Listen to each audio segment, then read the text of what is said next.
வணக்கம். செல்வகுமாரின் 2024 பருவமழை நிகழ்வுகள். பருவமழை எப்படி? ஆய்வறிக்கை. அதிகாரப்பூர்வ வானிலை அறிக்கைக்கும் இந்திய வானிலை ஆராய்ச்சித்துறை அறிக்கையை பார்க்கவும்.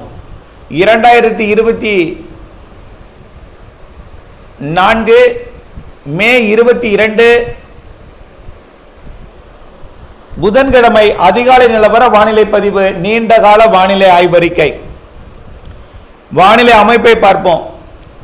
ஏற்கனவே சொல்லியாச்சு, நீண்ட கால அறிக்கையிலையும் இப்போவும் தொடர்ந்து அதே நிலை தான். பாசிட்டிவ் வைவோடி நீடித்து கொண்டிருக்கிறது. அரபிக்கடலுக்கு தெற்குப்புறம் வெப்பம் உயர்ந்திருக்கிறது. வங்கக்கடலுக்கு தெற்குப்புறம் சற்று குறைவாக இருந்தாலும் இதற்கு பெயர் பாசிட்டிவ் வைவோடி தான். ரெண்டு பக்கமும் சமமாக இருந்தால் நடுநிலை. வங்கக்கடல் பக்கம் அடுத்தது வடகிழக்கு பருவமழை காலத்தில் உயரப்போகுது, அது நெகட்டிவ் வைவோடியாக மாறும். அடுத்தபடியாக பசிபிக் பெருங்கடல் அமைப்பை பார்க்கும் பொழுது இப்போ வரைக்கும் எல்னினோ தான் நீடித்து கொண்டிருக்கிறது. படிப்படியாக நடுநிலைக்கு திரும்பி லானினோவாக வடக்கு தென்மேற்கு பருவமழை இறுதி கட்டத்தில், அதாவது ஆகஸ்டுக்கு பிறகு, ஆகஸ்டிலிருந்தே வச்சுக்கலாம், அது லானினாவாக மாறிடும். ஆக வடகிழக்கு பருவமழை காலத்தில் லானினா அமைப்பும் நெகட்டிவ் வைவோடியும். அதை சுருக்கமாக உங்களுக்கு புரியும்படி சொல்லணும்னா, ஆசியா பக்கம் வெப்பநிலை உயர்ந்திருக்கும். ஆசியா பக்கம் நிகழ்வுகள் மழை அமைப்புகளை ஏற்படுத்தக்கூடிய காற்றழுத்த தாழ்வு நிலைகள், மண்டலங்கள், புயல்கள் உருவாவதற்கு ஆசியா பக்கம் சாதகம்.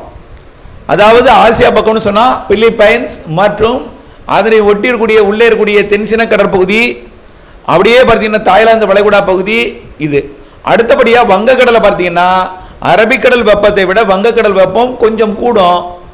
அதனால அது நெகட்டிவ் வைவோடி என்று அழைக்கப்படும். அதாவது வங்கக்கடல் ஒட்டுமொத்தம் வெப்பநிலை உயர்ந்திருக்கும். அதே போல் சுமத்ரா தீவு பகுதி, நிலநடுக்கோட்டு இந்திய பெருங்கடல் வெப்பம் உயர்ந்திருக்கும். இதுக்கு பேர் நெகட்டிவ் வைவோடி. ஓகே. ஆக பிலிப்பைன்ஸ் முதல் இலங்கை வரைக்கும் உள்ள, தமிழ்நாடு வரைக்கும் உள்ள கடற்பகுதி வெப்பம் உலகத்திலேயே நம்பர் 1 இடத்தை பிடிக்கும் அளவிற்கு வெப்பம் உயர்ந்திருக்கும். இப்போ எவ்வளோ வெப்பம் அப்படின்னு பார்த்தீங்கன்னா, ஏற்கனவே கேரளா கடலோரம் 32 டிகிரி இருந்துச்சுன்னு ஏற்கனவே நம்ம அறிக்கையில் சொல்லியிருந்தோம். இப்போ கேரளா கடலோரம் 31 இருக்கிறது. ஏன்னா அதிகமான காற்று நுழைஞ்ச காரணத்தினால கொஞ்சம் மேற்பரப்பை, அதாவது நம்ம எப்படி அந்த கப்பில் சேசலில் அப்படியே டீ ஆற்றும் போது எப்படி ஊதி ஊதி குடிக்கும் பொழுது எப்படி மேல் காற்று படும் பொழுது வெப்பம் குறைகிறதோ, அதே மேலே கொஞ்சம் வெப்பம் 1 டிகிரி குறைஞ்சிருக்கிறது. அரபிக்கடல் பக்கம் 32 என்பது 31 இருக்கிறது. அது கேரளா கடலோரம் 32 இருந்துச்சு. பாக்கி எல்லாமே 31 இருந்தது. 31 அப்படியே இருந்துட்டு இருக்கு. அடுத்தபடியாக தமிழ்நாட்டின் கடலோரம், ஒட்டுமொத்த வங்க கடலோரம் பார்த்தீங்கன்னா பரவலாக எல்லாம் கல்கட்டா முதல் கன்னியாகுமரி வரைக்கும் 31 டிகிரி. இதில் அந்தமான் கடற்பகுதி 32 ஆயிடுச்சு. அந்தமான் சுற்றுவட்டார கடற்பகுதியிலிருந்து சுமத்ரா வரைக்கும் உள்ள கடற்பகுதி, பெரும்பாலான கடற்பகுதி 32 டிகிரி செல்சியஸும், ஒரு இரு இடங்களில் மட்டும் கொஞ்சம் பரப்பில் மட்டும் 31 இருக்கு. ஆக பெரும்பாலான வங்கக்கடல் 31, 32, அரபிக்கடல் 31, நிலநடுக்கோட்டு இந்திய பெருங்கடல் 31, 30 எங்கேயுமே இல்லை. இதுதான் கடல் அமைப்பு. பசிபிக் பெருங்கடல் பார்த்தீங்கன்னா இப்போவே 30 தான் இருக்குது. அப்போ 31 ஆகும் லானினா அமைப்பு அப்போ. ஆகவே அங்கேயும் 31 தான் இருக்குது. சில இடங்களில் 32 கூட சில இடத்துல இருக்குது. அதனால் நிச்சயமாக மழை அமைப்பு தீவிரமாகத்தான் இருக்கும். ஆக இந்த கோடை மழைக்கு பிறகு வரக்கூடிய தென்மேற்கு பருவமழை எப்படி இருக்குன்னு பார்ப்போம். நம்ம கோடை மழை ஏற்கனவே விரிவான அறிக்கை சமர்ப்பித்திருக்கிறோம். 24ஆம் தேதி வரை மழை இருக்கு. 25ஆம் தேதி அந்த நிகழ்வானது சிட்டகாங்குக்கும் பாலாசூருக்கும் இடைப்பட்ட வடக்கு ஒடிசா மற்றும் மேற்கு வங்க மாநிலம் அல்லது அண்டை நாடாம் பங்களாதேஷில், வங்கதேசத்தில் கரை கடக்க வாய்ப்பு. கரை கடந்து வடகிழக்கு மாநிலங்களுக்கு மழைப்பொழிவை கொடுக்கும். மேற்கு வங்கத்துக்கு மழைப்பொழிவு, ஒடிசாவில் கடந்ததுன்னா அது பீகார் வரைக்கும் மழைப்பொழிவை கொடுக்கும். இதுதான் இப்பொழுது ஆய்வறிக்கை.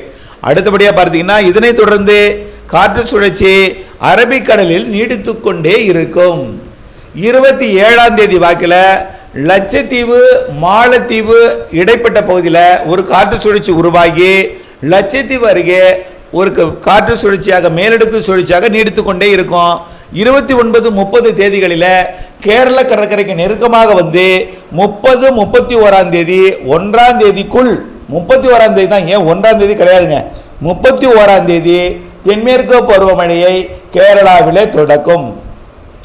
கேரளாவில் தென்மேற்கு பருவமழையை தொடர்ந்து அது அப்படியே அரபிக்கடலோர மாநிலங்களுக்கெல்லாம் முன்னேற்றம் அடைந்து செய்து கொண்டிருக்கும். அதே வேளையில் ஜூன் முதல் வாரத்தில் வங்கக்கடல்லையும் காற்று சுழற்சி உருவாக போகிறது.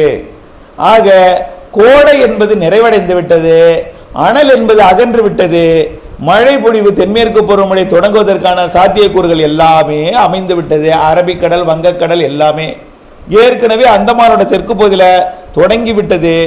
தென்மேற்கு பருவமழை மாலத்தீவில் தொடங்கிவிட்டது. அடுத்ததாக படிப்படியாக குமரிக்கடல் பகுதி, அப்படியே லட்சத்தீவு பகுதியெல்லாம் தொடங்கி கேரளாவுக்கு தொடங்கிவிடும், கேரளாவிற்கும் லட்சத்தீவுக்கும் தொடங்கிவிடும். ஆகவே அந்த நாள் அதிகபட்ச தாமதம் ஏற்படும் பட்சத்தில் ரெண்டாம் தேதியெல்லாம் போகாதீங்க, 31ஆம் தேதி தொடங்கிடும். இந்திய வானிலை ஆய்வு நிறுவனமும் நம்முடைய அறிக்கைப்படியே 31ஆம் தேதி சொல்லிட்டாங்க.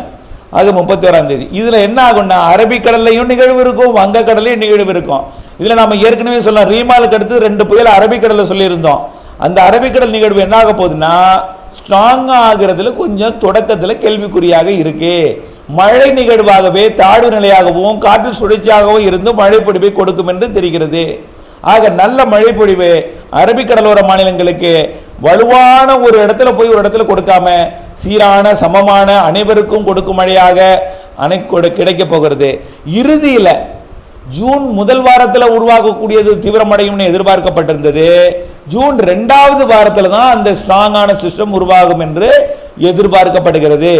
ஜூன் 2வது வார நிகழ்வு 3வது வாரத்தில் கரை கடந்த பிறகு மேலும் நிகழ்வுகள் அடுத்தடுத்து அரபிக்கடல்ல ஜூலை இறுதி வரைக்கும் அடுத்தடுத்த நிகழ்வுகள், வங்கக்கடலையும் காற்று சுழற்சிகள் அடுத்தடுத்த நிகழ்வுகள் அந்தமான் கடற்பகுதியிலிருந்து உருவாகி தான் அது இரவு காற்று இணைப்பை ஏற்படுத்தி கொண்டு மழைப்பொழிவை ஏற்படுத்தி கொண்டு ஒரு நல்ல ஒரு இதமான வானிலை அமைப்பை ஏற்படுத்தி கொண்டிருக்கும், நல்ல மழைப்பொழிவையும் தந்து கொண்டிருக்கும்.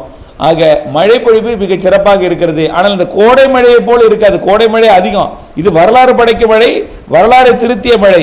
அது கொஞ்சம் தாமதம் அடையும். எப்பன்னா ஜூலை ஆகஸ்ட்ல தான் அணைகளை நிரப்பும் மழை. அதுக்கு முன்னாடி இப்போ இன்றைக்கு நாளைக்கு நிரப்புற மழை இருக்கு.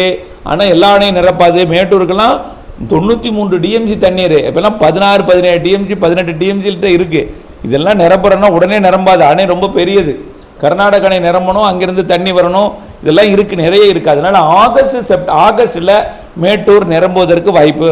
ஏற்கனவே ஒரு பாதி அணை இருந்தால் கூட டக்குன்னு நிரம்பிடும் சொல்லலாம். தண்ணியே ரொம்ப 15 நாளைக்கு தேவையான பாசனத்துக்கு தேவையான தண்ணி தான் இருக்கு. பவானி சாகர் அதை விட மோசமாக இருக்கு.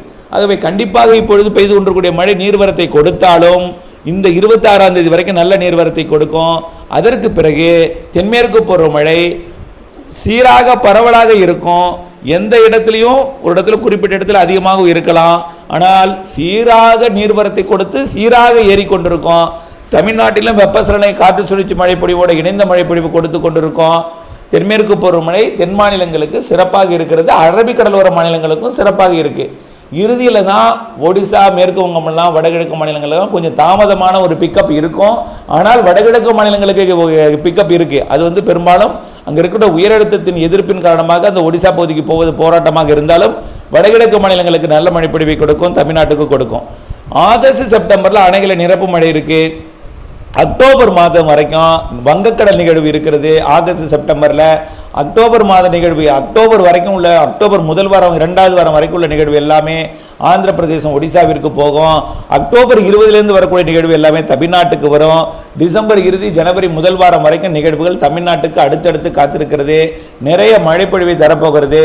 பருவமழை 2 பருவமழையுமே நல்ல ஒரு சராசரிக்கு கூடுதல் மழை. தென்மேற்கு பருவமழையை காட்டிலும் வடகிழக்கு பருவமழை நல்ல ஒரு மழைப்பொழிவை கொடுக்க போகிறது.